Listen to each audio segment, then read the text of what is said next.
This week on ANN, the Seventh-day Adventist Church in North America issues a statement on the shooting in Buffalo, New York. Online series results in more than 6,700 baptisms in Central America and the Caribbean. And the Adventist Church in the Philippines introduces a healthy lifestyle through a brand new restaurant. These stories and more coming up.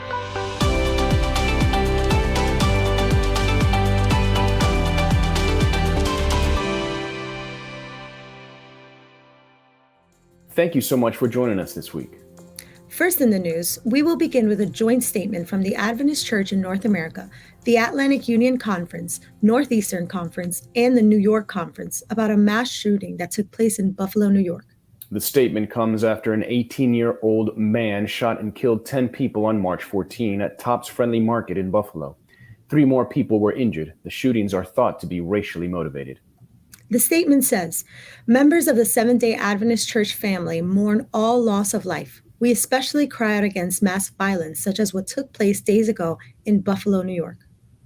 Our hearts are shattered for those who lost family and friends, and for those who will continue to suffer greatly as a result of this senseless act.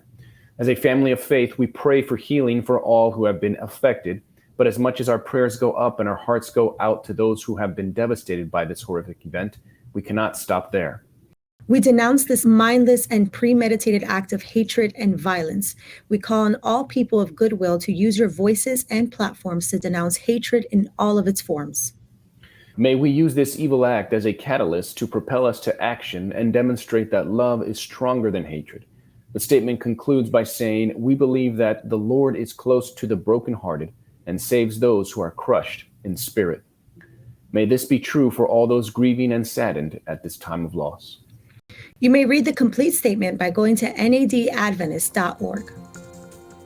New believers continue to join the Seventh-day Adventist Church across Cuba, Puerto Rico, Colombia, and Venezuela after an online evangelistic campaign swept through social media platforms.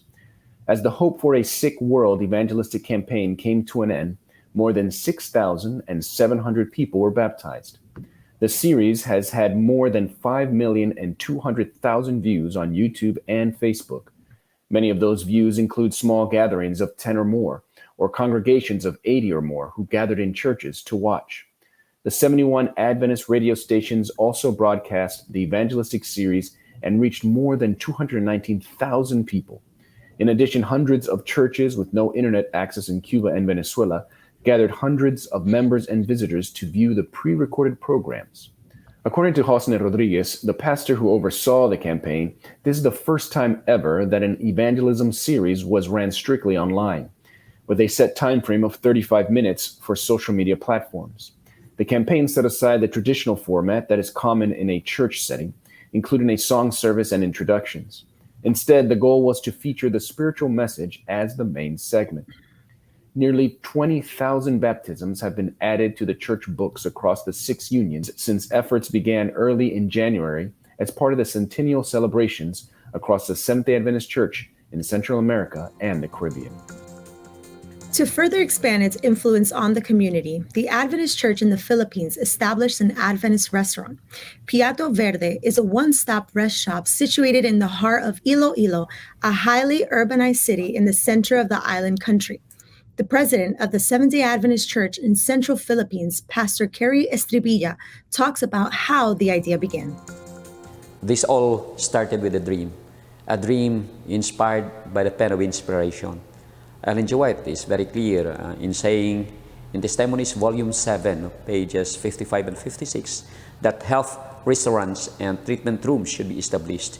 And we are also encouraged that we have to do a larger work in the cities, the result of which will be the setting in operation of a mighty movement in which we have not yet witnessed. These statements and the like inspired us a lot to do this particular center. And we are happy that our people have embraced this particular dream. Estribilla also talks about the purpose of this center of influence. We envision for this particular center to gain the attention of the people in the community, to make them closer to the Seventh-day Adventist Church, in the same way to be closer to God. It means that this particular center will be a relationship building center. In the same way, a evangelism center that would fulfill the principles as mentioned by Ellen G. White in the Christ method alone. The president of the Adventist Church in Central Philippines highlights other Adventist church dreams for Piato Verde. We are looking forward na that with this dream of West Visayan Conference, that of creating a positive influx, a positive influence in the community, as well as with a dream of having several chain of stores in various places. We look forward that our various stakeholders would be helping us in terms of establishing more centers in various places, as I already mentioned. And we look forward as well that our members would be growing as well based on what we have mentioned, the locally grown vegetables. So we will have abundant supplies. We remain in Central America and the Caribbean, where Seventh-day Adventist leaders pause to reflect on and celebrate God's providence during the 100 years since the church was organized in this region in May 1922. The centennial celebration held in Miami, Florida, United States, headquarters of the church in Inter-America, gathered leaders of the Adventist World Church and local leaders. According to the churches in this area, much has happened in the Inter-America division in the last 100 years. From 7,500 members in 1922 to over 3,700,000 members spread out in 24 unions, 156 local conferences and missions, and more than 23,000 churches and congregations in 2022. President of the World Seventh-day Adventist Church, Ted N.C. Wilson, praised the leadership and membership of the Inter-American Division for its progress. Wilson encouraged listeners and viewers to lead tracts wherever they go, proclaiming the three angels' message of Revelation 14. He also urged people to align themselves in union with Christ and accept the sign of loyalty, the seventh-day Sabbath, sharing hope through their readiness for Jesus' second coming. Wilson was accompanied by fellow administrators, Executive Secretary Erton Kohler and Treasurer Paul Douglas on their first trip together to any division since Kohler and Douglas were elected in April 2021. Themed Celebrating God's Providence and Affirming Our Values, main organizer of the Centennial Celebration, Pastor Bulvin Brahm, commented that the main focus of the event was to reflect on where we came from, where we are today, and where we are going. The intriguing question, who is behind intelligent design, brought the Adventist community from different parts of the Cyprus region to Nicosia, the capital of Cyprus. Senior scientist at the Geoscience Research Institute, Timothy Standish, shared impressive scientific findings affirming the complexity and precision of design in nature. Through a sequence of captivating lectures, he attested to the existence of our intentional creator. According to Standish, religion is empty and delusional without a firm faith in the creator of life. Science may sometimes provide reassurance and at other times raise questions, but ultimately our faith should be based on the unchanging Word of God. He encouraged attendees to look at the first angel's message from Revelations 14, 6-7 from a new perspective and proclaim it with greater zeal. This program was spearheaded by Bruno Barbosa, who himself journeyed from being an atheist scientist to a dedicated Christian missionary. The attendees were encouraged to talk about God's creation and walk in it too. Following the program, the majority of attendees joined in a 5-mile walk along the Piato River, enjoying the beauty of the local habitat and the joy of fellowship. The Seventh-day Adventist Church in Cyprus is also looking forward to joining the Geoscience Research Institute at the annual General Conference Worldwide Creation Sabbath program on October 22nd. And your church can participate too. Find out how by visiting creationsabbath.net. For 7 months, Sabbath school members from the St. Peter's Rest Seventh-day Adventist Church in St. Croix, U.S. Virgin Islands, in the Caribbean, have been assisting the homeless in the town of Christiansted. They have worked in coordination with Lighthouse Mission, a nonprofit organization on the island. Both organizations partner to supply meals to the homeless 2 or 3 times each month. 5 groups of church members organized through the community services provide the items and prepare the meals at the center every second and fourth Sunday of each month. Church leaders said they get to feed, connect, encourage, and hold worship services at the open pavilion in the yard of the center. The center also serves as a food and clothing pantry. Church leaders also said this initiative is a prime example of how Jesus ministered while he was on earth, because Jesus ministered to people's needs and loved them before he shared the word with them. Adventists across several sister churches on St. Croix support the Community Services Initiative and partnership with Lighthouse Mission every month. Coming up, we'll hear about a restaurant that feeds not only the body, but the deepest longings of humanity. But up next, you'll find out what God has done through Hope Channel in various parts of the world in the last 2 years.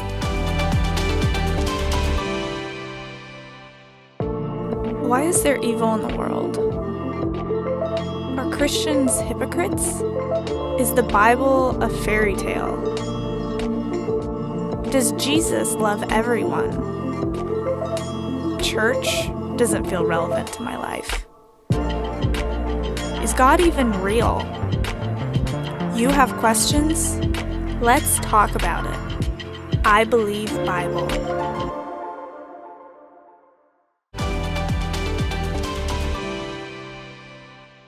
Welcome back.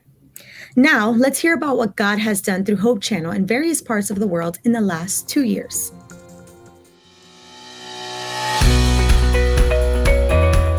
"2021 was a year of miracles for Hope Channel International and our global evangelistic media network. As we entered the second year of a global health pandemic, we claimed the promise of the Lord recorded in Jeremiah 33 and verse 3. "Call to me," he says, "and I will answer you and show you great and mighty things which you do not know."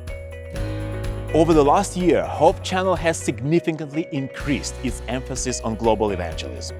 With the 3 Angels Messages, or 3 AM Proclamation Project, and its international component of collaboration, the Hope Channel Global Network engaged over 200 young people to preach the 3 Angels Messages in 30 languages just to start. 3 AM Proclamation Project was launched with a multi-platform approach using linear television distribution, digital platforms, our online Bible study platform Hope.Study, and even through a video game. Hope Channel has also equipped the global network with resources like storyblocks to get access to unlimited photos and videos to bring messages to life. We have also developed crucial software systems to make creating and distributing programming simple and mission-focused, with tools like Jetstream, Mission Passport, the Hope.Study, Hope Channel apps, and global web platform. Looking ahead to 2022, we are developing long-term strategies for another global platform to equip and empower every Hope Channel around the world for increased media evangelism with Hope Channel Global over-the-top streaming platform to share long-form, high-quality content. Universally, the Global Hope Channel Network reported an increasing interest in Jesus. The world saw a COVID tragedy, but God used the pandemic to make the uninterested interested, and the ministry of Hope Channel became a powerful tool in the hands of God. In 2021, Hope Channel continued its expansion with 10 new family members. Hope Channel Uganda, Sri Lanka, Indian Ocean, and Armenia are recent startups. Additionally, Hope Channel Cook Islands, Hope Polynesie, Vanuatu, Tonga, Solomon Islands, and Samoa were existing facilities coming anew into the global family. The global channels also experienced exciting forward movement with projects to help further the mission. Hope Channel India completed primary construction of a new studio.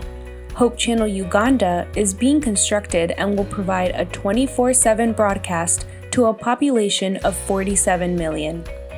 Hope Channel Sri Lanka refurbished its studios with new equipment, allowing for improved broadcasting to its 22 million residents.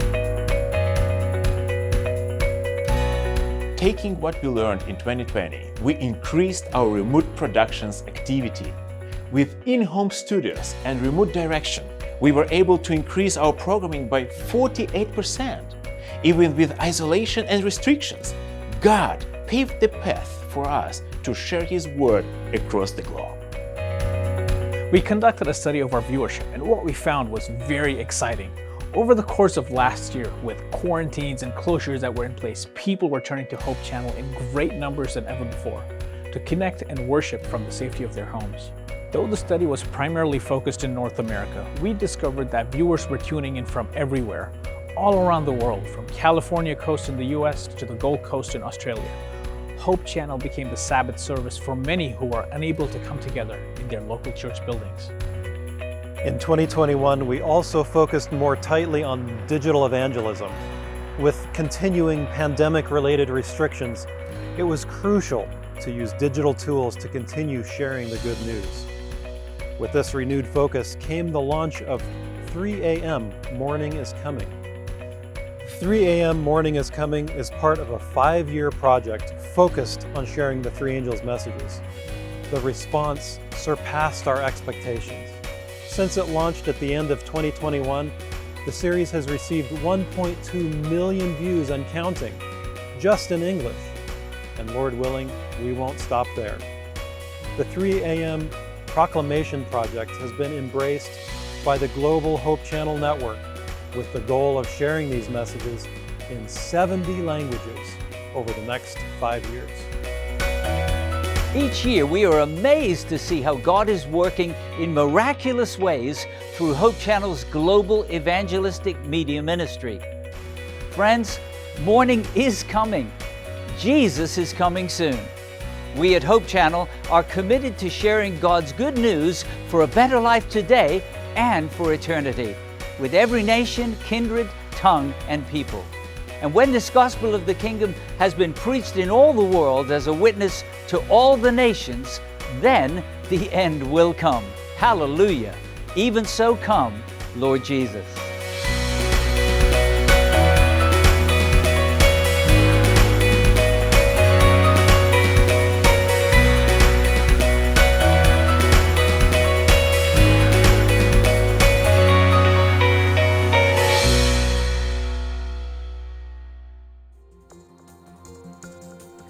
Now we are going to Hadley, Massachusetts in the Northeast United States to learn about a restaurant that feeds not only the body, but the deepest longings of the human soul.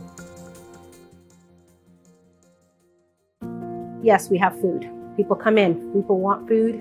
Food connects people. Our goal is to teach, to educate.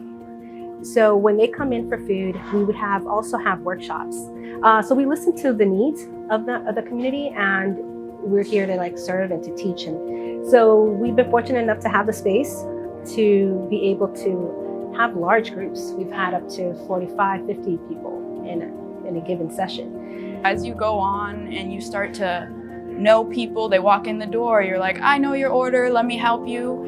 And there's certain small things that you could do and they appreciate it, and they're like, you actually really helped me through my day. And I think small things like that, you build up to having a relationship that you can bring more of a personal stance of yourself to them. It's not necessarily walking around, oh, I'm going to preach to this customer or I'm going to hand out this flyer.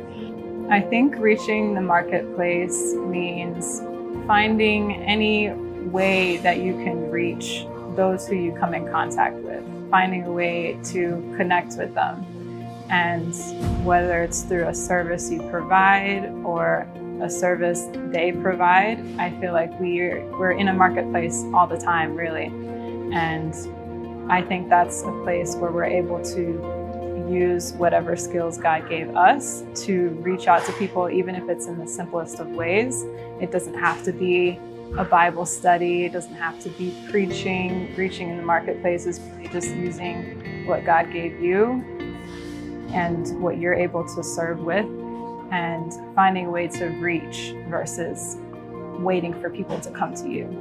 What I found here in this line of work is that you have so much time with people and they come to you and you build friendships, long-lasting friendships.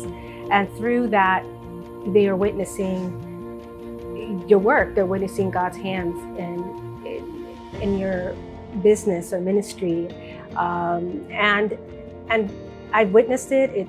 People have come back and have questions and are open. Their hearts are open. So for me, my experience has been that it's just through demonstration and through showing them what you're doing that people are paying attention. When you're in your business or you're doing an entrepreneurial thing, whatever you're doing, I think what helps is when you just stop and focus on, how can I minister to someone from a place of selflessness, or how can I operate with selfless ambition? And I think when you stop and think about that, you're able to find value in any of the interactions you're even able to have in your workplace. I'd say the dream for Pulse is to be a place where people can come and not only expect to find good food or great juices, but a place that they can build relationships with people and also find education and support. People being able to come in and share their struggles with health and seeking help. That has always been something that has been well received, and it's something that we want to grow and expand on and be able to provide more support and service even beyond the serving of food. Coming up, Michael Yonker is here for This Week in Adventist History. But up next, we'll hear the story of Victoria, a retired Sri Lankan who never stopped using her skills to help one of society's most unreached people groups.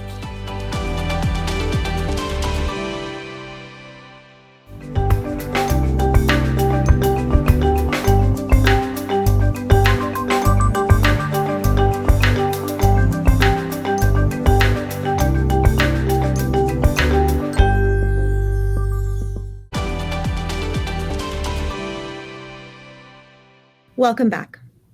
Victoria didn't let retirement stop her from using her skills to help one of the most unreached people groups in society.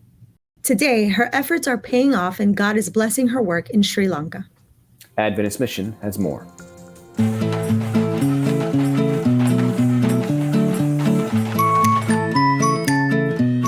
Known as the teardrop of the Indian Ocean, Sri Lanka is well known for its colorful culture.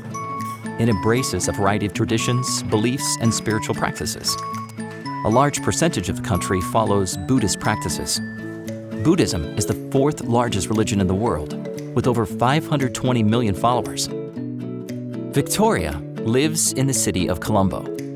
She's a retired teacher who chose to return to the classroom. Retirement didn't stop her from using her skills to help one of the most unreached people groups in society. Victoria saw an opportunity to minister to children with special needs by providing a free education curriculum just for them. Our goals, it is helping our church and helping our members to become involved and helping the community and helping autistic children, and this will bring them at last to the church. For several years, Victoria used her sister's house to teach parents and their kids, but she really wanted to build a school. She partnered with the Adventist Church, and they have named the school Zion. This school operates on donations and has endured many financial challenges. Through faith and perseverance, the school has earned recognition and appreciation from parents who found the curriculum suited for their children. Teachers was very amazing. They are well knowledge about autism, special needs children, and they are very kind. I believe they can develop the children's behaviors and knowledge. They can do something very different here. These teachers didn't come here trained for this type of education. They received training from Victoria for several months before they ran their own classrooms. I am a person who doesn't have so much of patience, but I developed my patience while I was working in Zion preschool with the kids. With the grace of God, I have to say that I managed to do well with the kids.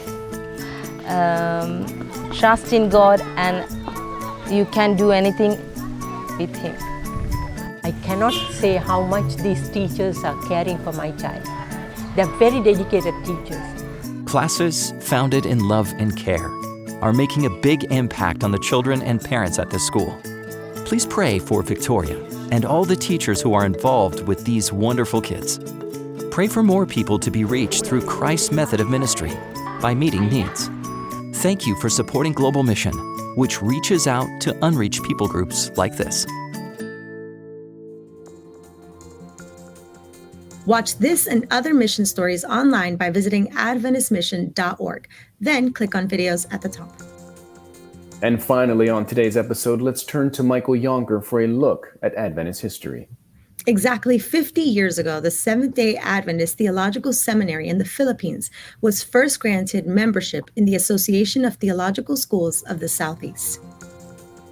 This week in Adventist history, we reflect upon the founding of one of our major theological training schools. During the week of May 21 to 25, 1973, the Seventh-day Adventist Theological Seminary, Far East, at Philippine Union College was first granted membership in the Association of Theological Schools of Southeast Asia at their accreditation meeting, and their first seminary bulletin was published. The school is located at Puting Kahoy in Salang, Cavite, in the Philippines. The initial plans for establishing a school in the Philippines were made as early as 1915, when Arthur G. Daniels visited and did preparatory work with L.V. Finster, the president of the field. Some years later, the Philippine Union College, or PUC, was first created by votes in 1948 and 1952 to serve the needs of the then Far Eastern Division, and operated with success during the 50s and 60s in conjunction with several other small Adventist colleges in the broader region. However, the needs of the broader region and the desire to increase the quality of training for the teachers at their schools, as well as their ministers, encouraged the division to continue upgrading its offerings, including stronger graduate degrees. In 1977, the first conferral of the Master of Divinity degree was granted. From 1978 through 1983, Dr. Leslie Harding administered the seminary through its initial years of operation, and from 78 onward, it officially became an institution of the Far Eastern Division. Today, the SDATS-FE continues operation with a fresh name, the Asia Adventist Theological Seminary, as an entity of the Adventist International Institute of Advanced Studies. That's this week in Adventist history. Thanks for watching ANN. Join us next week for more news from the headquarters of the Seventh-day Adventist Church. Did you know the Adventist Church has a YouTube channel where you can watch ANN Video, ANN In-Depth, and plenty of other amazing videos on prophecy, health, and Bible study? Just go to YouTube and search for the Adventist Church. Make sure you click the subscribe button so that you never miss a new video. And remember, leave a comment or a prayer request. We have people who are praying for you 24 hours a day, 7 days a week. Before we say goodbye, here's some good news from the book of 1 Corinthians chapter 3, verses 6 to 8. The passage says, I planted the seed, Apollos watered it, but God has been making it grow. So neither the one who plants nor the one who waters is anything, but only God who makes things grow. The one who plants and the one who waters have one purpose, and they will each be rewarded according to their own labor. That's our program for this week, and remember, you can always visit Adventist.news for daily news and videos. Until next time, God bless. Take care.